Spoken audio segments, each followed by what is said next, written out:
Hello students, in last video we were discussing about the factors affecting ionization enthalpy. Last video में हम लोग factors की बात कर रहे थे कि कौन कौन से factors हैं जो कि ionization enthalpy को affect करते हैं. तो 4 main factors थे हमारे पास: nuclear charge, atomic size, penetration effect and the shielding effect. दो factors को हम लोग discuss कर भी चुके थे. क्या चल रहा है हमारा topic? Factors affecting ionization enthalpy. कौन कौन से फैक्टर्स हैं जो कि आयनाइजेशन एंथैल्पी को अफेक्ट कर रहे हैं? तो फर्स्ट वाला फैक्टर हम लोगों ने डिस्कस किया था न्यूक्लियर चार्ज, और हमें क्या पता चला था कि ionization energy is directly proportional to the nuclear charge. जो आयनाइजेशन एंथैल्पी होती है वो न्यूक्लियर चार्ज के डायरेक्टली प्रोपोर्शनल होती है. सेकेंड फैक्टर हम लोगों ने क्या देखा था? एटॉमिक साइज का. और जो आयनाइजेशन एनर्जी है it is inversely proportional to the atomic size. जो आयनाइजेशन एंथैल्पी होती है वो एटॉमिक साइज के इनवर्सली प्रोपोर्शनल है. ये हमारा सेकंड फैक्टर हो गया था. नेक्स्ट फैक्टर देखिए हमारे पास है पेनिट्रेशन इफेक्ट. पेनिट्रेशन इफेक्ट, इसके लिए सबसे पहले हमें मतलब समझना पड़ता है पेनिट्रेशन का.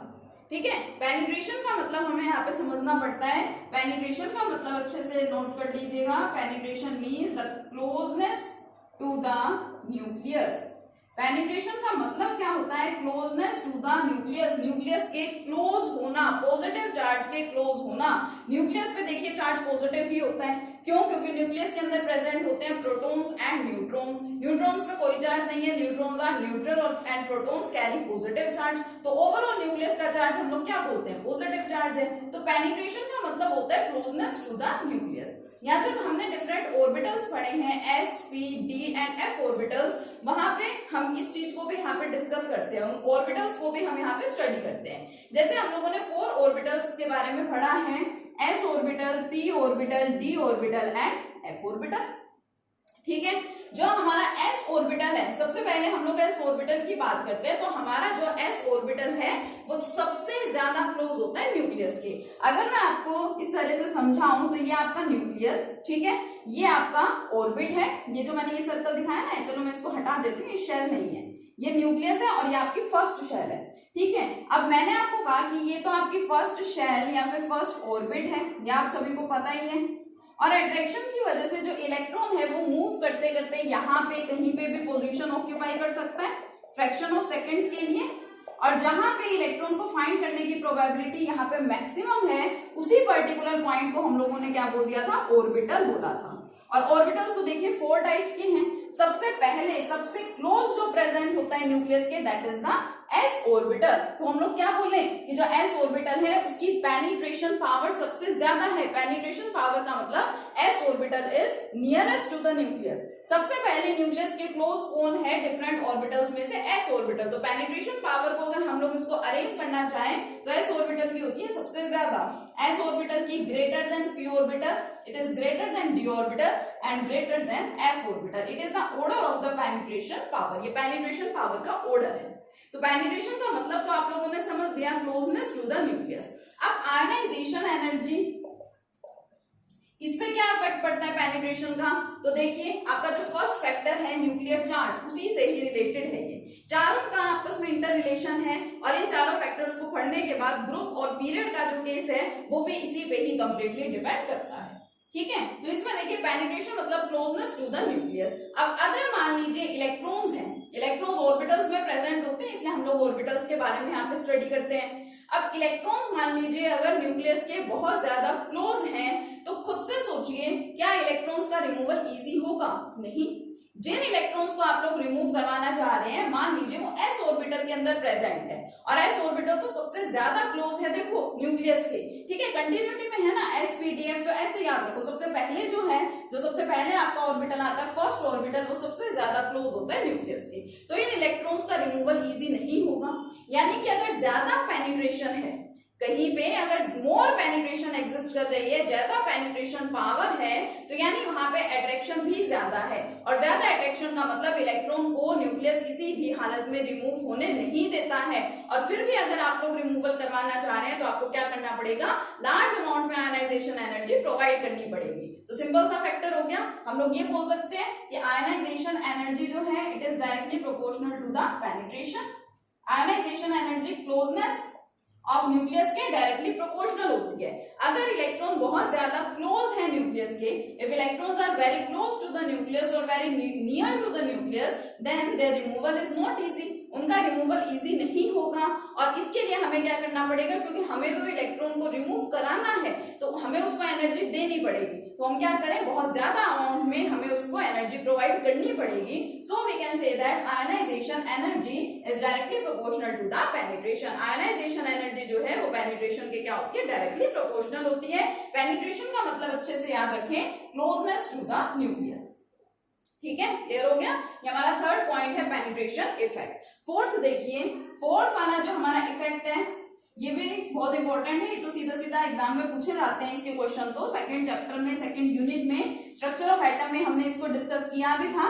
ठीक है, क्या था वो, शील्डिंग इफेक्ट। तो आपसे डायरेक्ट पूछ लिया जाता है कि शील्डिंग इफेक्ट होता क्या है, व्हाट इज शील्डिंग इफेक्ट या व्हाट इज स्क्रीनिंग इफेक्ट। इसी के अंदर एक काफी इंपॉर्टेंट टर्म हमने और स्टडी की थी, that is effective nuclear charge. Effective nuclear charge क्या होता है ये भी हम लोगों ने उसके अंदर डिस्कस किया था। तो ये इंपॉर्टेंट पॉइंट्स है सारे। ठीक है, तो फोर्थ पॉइंट को चलिए डिटेल में डिस्कस करते हैं, दैट इज द शील्डिंग और स्क्रीनिंग इफेक्ट। शील्डिंग या फिर स्क्रीनिंग इफेक्ट, तो उसके लिए एक तो सबसे पहले आपको पता हो कि शील्डिंग या स्क्रीनिंग इफेक्ट होता क्या है, और फिर सेकंड केस हमें पढ़ना है कि आयनाइजेशन एनर्जी शील्डिंग या फिर स्क्रीनिंग इफेक्ट पे किस तरह से डिपेंड करती है। तो देखो, शील्डिंग का मतलब भी मैं आपको यहाँ डायग्रामेटिकली एक्सप्लेन कर रही हूँ। ये 3 शेल्स प्रेजेंट है एक एटम के अंदर। यहाँ पे कौन है, न्यूक्लियस है, पॉजिटिव चार्ज। फर्स्ट शेल के अंदर 2 इलेक्ट्रॉन्स आ सकते हैं, मैंने 2 इलेक्ट्रॉन्स दिखा दिए। सेकंड शेल में आ सकते हैं 8 इलेक्ट्रॉन्स, तो मैं 8 इलेक्ट्रॉन्स दिखा रही हूँ। देखो 1 2 3 4 5 6 7 एंड 8 इलेक्ट्रॉन्स हो गए। और नेक्स्ट शेल के अंदर सपोज यहाँ पे प्रेजेंट है 2 इलेक्ट्रॉन्स। मान लीजिए फर्स्ट शेल में 2 इलेक्ट्रॉन्स है, सेकंड शेल में 8 इलेक्ट्रॉन्स है, हो गए 8 1 2 3 4 5 6 7 8, ठीक, 8 इलेक्ट्रॉन्स यहाँ पे प्रेजेंट है। ठीक है, और नेक्स्ट वाली जो शेल है आपकी थर्ड शेल, उसके अंदर प्रेजेंट है 2 इलेक्ट्रॉन्स। तो मैंने आपको ये बात बताई थी स्ट्रक्चर ऑफ एटम यूनिट के अंदर कि यहाँ देखो पॉजिटिव चार्ज का अट्रैक्शन सभी इलेक्ट्रॉन्स पे है। ये पॉजिटिव चार्ज अट्रैक्ट तो सभी इलेक्ट्रॉन्स को कर रहा है, लेकिन यहाँ पे लास्ट वाले जो इलेक्ट्रॉन्स हैं, लास्ट वाली शेल के अंदर जो इलेक्ट्रॉन्स प्रेजेंट है, उनको न्यूक्लियस का प्रॉपर अट्रैक्शन नहीं मिल पा रहा है। क्यों नहीं मिल पा रहा, क्योंकि देखो अंदर वाली शेल्स में और इलेक्ट्रॉन्स प्रेजेंट है। Due to the electrons present in the innermost shells, the electrons present in the outer most shell cannot acquire और cannot get the complete attraction of the nucleus. और यही जो effect है, इसी effect को हम लोगों ने क्या बोला है, शील्डिंग इफेक्ट या फिर स्क्रीनिंग इफेक्ट। ठीक है, और जितना न्यूक्लियर चार्ज ये आउटर मोस्ट शेल वाले इलेक्ट्रॉन्स एक्सपीरियंस कर पा रहे हैं, that nuclear charge is known as the effective nuclear charge. ये हम लोग डिस्कस कर चुके हैं पहले भी। तो देखो यही आपका शील्डिंग इफेक्ट है। अब आयनाइजेशन एनर्जी का शील्डिंग इफेक्ट से क्या रिलेशन है, क्या लेना देना है दोनों का, किस तरह से एक दूसरे पे ये डिपेंड करते हैं। देखो अगर शील्डिंग ज्यादा है, इसका साइज देखो कितना बड़ा दिखा दिया ना मैंने, इसमें शील्डिंग ज्यादा दिखाई। इसमें देखो सपोज ये आपका सेकंड वाला है, ये फर्स्ट केस ले लिया। मान लो ये नेक्स्ट केस है जिसमें फर्स्ट शेल में प्रेजेंट है 2 इलेक्ट्रॉन्स, और सपोज सेकंड शेल में भी यहाँ पे 2 इलेक्ट्रॉन्स ही प्रेजेंट है। क्योंकि हमें इलेक्ट्रॉन का रिमूवल करवाना होता है आउटर मोस्ट शेल से, तो हमें इन इलेक्ट्रॉन से ही काम है बस। ठीक है, अब देखिए यहाँ पे शील्डिंग ज्यादा हो रही है क्योंकि अंदर 2 शेल्स और हैं और इनके अंदर काफी सारे इलेक्ट्रॉन्स हैं। यहाँ तो एक ही शेल है इससे पहले, है ना, तो इसके अंदर देखिए जो इलेक्ट्रॉन्स है वो पहले प्रेजेंट तो है इनर मोस्ट शेल में, लेकिन यहाँ पे शील्डिंग इतनी ज्यादा नहीं हो रही है जितनी यहाँ पे है। अब जिस केस में शील्डिंग बहुत ज्यादा है, आउटर मोस्ट शेल के इलेक्ट्रॉन्स को न्यूक्लियस का कंप्लीट अट्रैक्शन मिल ही नहीं पा रहा है, मतलब दोनों में ज्यादा strong force of attraction present नहीं है, तो आप थोड़ी सी एनर्जी प्रोवाइड करो और इलेक्ट्रॉन क्या हो जाएगा, इजिली रिमूव हो जाएगा। यहाँ पे देखो इधर क्या है, शील्डिंग कम है। कम शील्डिंग होने की वजह से इस पॉजिटिव और इस नेगेटिव चार्ज के अंदर अट्रैक्शन ज्यादा है, और अगर अट्रैक्शन ज्यादा है तो ये न्यूक्लियस नहीं चाहेगा कि ये इलेक्ट्रॉन यहाँ से रिमूव हो जाए। फिर भी आप रिमूव कराना चाह रहे हैं एनर्जी प्रोवाइड करके, तो आपको बहुत ज्यादा एनर्जी इसको देनी पड़ेगी एज कंपेयर टू दिस। तो क्या कंक्लूजन निकलता है, देखो यहाँ पे शील्डिंग कम हो रही है। इफ शील्डिंग इज लेस, ठीक है, क्या हो रहा है यहाँ पे, शील्डिंग कम है। इफ शील्डिंग इज लेस, तो उसकी वजह से क्या होगा, attraction will be more. Attraction क्या है, ज्यादा है। If shielding is less, attraction between positive and negative charge लिख सकते हैं। attraction between positive and negative charge is more, so अब उसकी वजह से क्या रिमूवल इजी है? नहीं है. So removal of electron is not easy. So removal of electron is not easy, and we have to provide large amount of ionization energy. तो आपने क्या देखा? shielding is less and ionization energy का जो आप प्रोवाइड कर रहे हैं ionization enthalpy that is large or more. तो क्या बोल सकते हैं? both are inversely proportional to each other. तो क्या रिजल्ट यहाँ पे निकला कि ionization energy is inversely proportional to the shielding effect. जो ionization energy है वो shielding effect के inversely proportional होती है. ठीक है, तो ये 4 मेन फैक्टर्स थे जो हम लोग यहाँ पे डिस्कस कर चुके हैं. Nuclear charge, atomic size, penetration and shielding effect. अब देखिए, अगर हम लोग इन चारों फैक्टर्स को समराइज करें तो हम लोग क्या बोल सकते हैं? फर्स्ट फैक्टर जो कि न्यूक्लियर चार्ज था, ionisation energy is directly proportional to the nuclear charge. Nuclear charge के तो डायरेक्टली प्रोपोर्शनल है. Second factor, ionisation energy is inversely proportional to the atomic size. Atomic size के inversely proportional. Third, penetration means closeness to the nucleus. So ionisation energy is directly proportional to the penetration. And fourth factor, shielding. Ionisation energy is inversely proportional to the shielding. ये तो है 4 main factors जिनके ऊपर ionisation energy depend करती है. अब इसके साथ साथ इसके अंदर काफी सारे आप लोग एक्सेप्शनल केसेस भी ऑब्जर्व करते हैं. जब आप पीरियोडिक टेबल के अंदर स्टडी करते हैं कि आयोनाइजेशन एनर्जी किस तरह से वेरी कर रही है ग्रुप में या फिर पीरियड में, तो आप यहाँ पे कुछ एक्सेप्शनल केसेस भी देखते हैं. अब उन एक्सेप्शनल केसेस का रीजन क्या होता है, मैंने एटॉमिक साइज डिस्कस करते टाइम भी आपको बताया था, इट्स इलेक्ट्रॉनिक कॉन्फ़िगरेशन. तो फिफ्थ फैक्टर इसके अंदर एक और ऐड कर दिया जाता है, दैट इज द अरेंजमेंट. क्या अरेंजमेंट है? Arrangement means distribution. अरेंजमेंट और डिस्ट्रीब्यूशन ऑफ इलेक्ट्रॉन्स, या हम इसको सिंपली क्या बोलते हैं? Electronic configuration. क्या बोल सकते हैं simply? Fifth factor electronic configuration पे भी आयोनाइजेशन एनर्जी डिपेंड करती है. क्यों? एक सिंपल सा पॉइंट आपको याद करा रही हूं काफी टाइम से. क्या है वो point? Half filled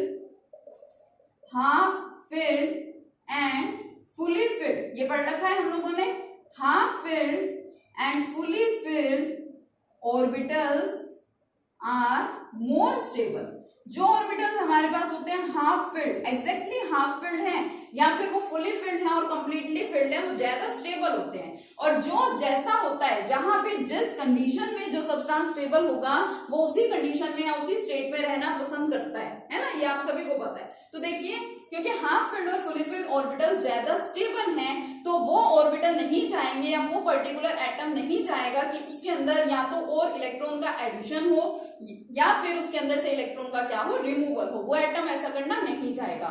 in case हम लोग फिर भी इलेक्ट्रॉन का रिमूवल करवाना चाह रहे हैं तो आपको आयोनाइजेशन एनर्जी प्रोवाइड करनी तो पड़ेगी, लेकिन बहुत ज्यादा अमाउंट में आपको वहां आयोनाइजेशन एनर्जी प्रोवाइड करनी पड़ती है. तो हाफ फिल्ड और फुली फिल्ड ऑर्बिटल्स होते हैं ज्यादा stable. Half filled and fully filled orbitals are more stable. So we have to provide, अगर हमें इलेक्ट्रॉन का रिमूवल कराना है तो क्या करें? So we have to provide a large amount